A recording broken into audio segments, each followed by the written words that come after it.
This is my favorite conference. It's definitely broadened my perspective. I always come away knowing more than when I came in. Mature economies don't grow by going backwards. You don't grow by looking at, with wistful eyes and thoughts to what the country used to be economically. You grow by innovating, and innovation is pretty simple. It's accessing new markets, developing new products, or finding a new way of doing business. And the world in which you all are operating is a large example. Utilities are starting to understand they've got to start doing energy efficiency with demand response. They've got to start putting the two together.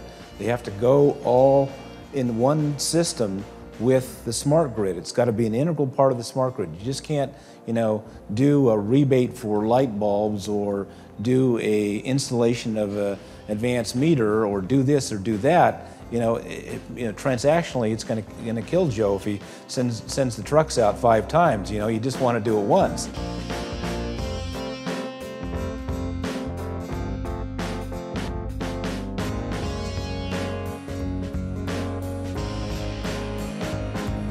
I feel when people are talking about standards a little bit like, waiting on Apple.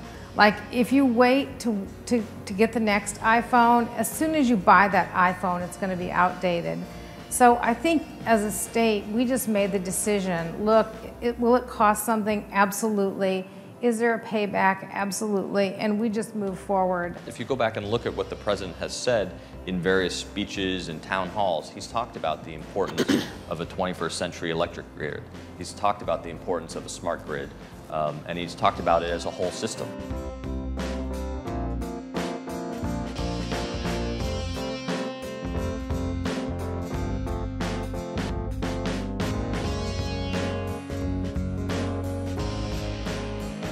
In the early days, like 91, 92, I used to speak all around the country, and I felt a little bit like the freak show, the lady who ate fire or something.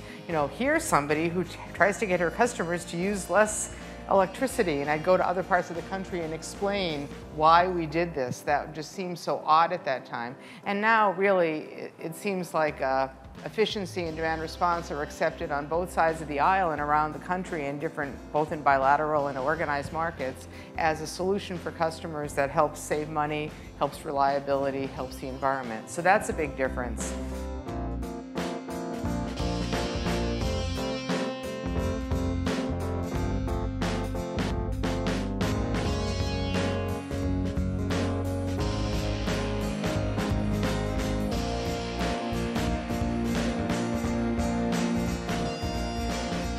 And you can't really have a truly effective market if you don't have information on the demand side, if consumers are not able to act, if prices are exceeding what they can truly afford.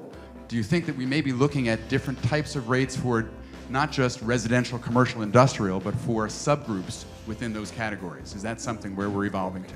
Absolutely. This is a learning process, and we're going to see what we figure out through many of the pilots, readjust, roll out. As Joe said, we don't want to stub our toe. And so I think if we're taking it gradually, but I know there was some cutting edge research done by Jamie Wimberly, who's here in the crowd, a couple of years ago, where we went around the nation and talked to customers about things like time of use rates. I hope you will consider becoming an ADS member. But even if you don't decide to be a member, please join us at the National Town Meeting and become a member of the Demand Response and Smart Grid community.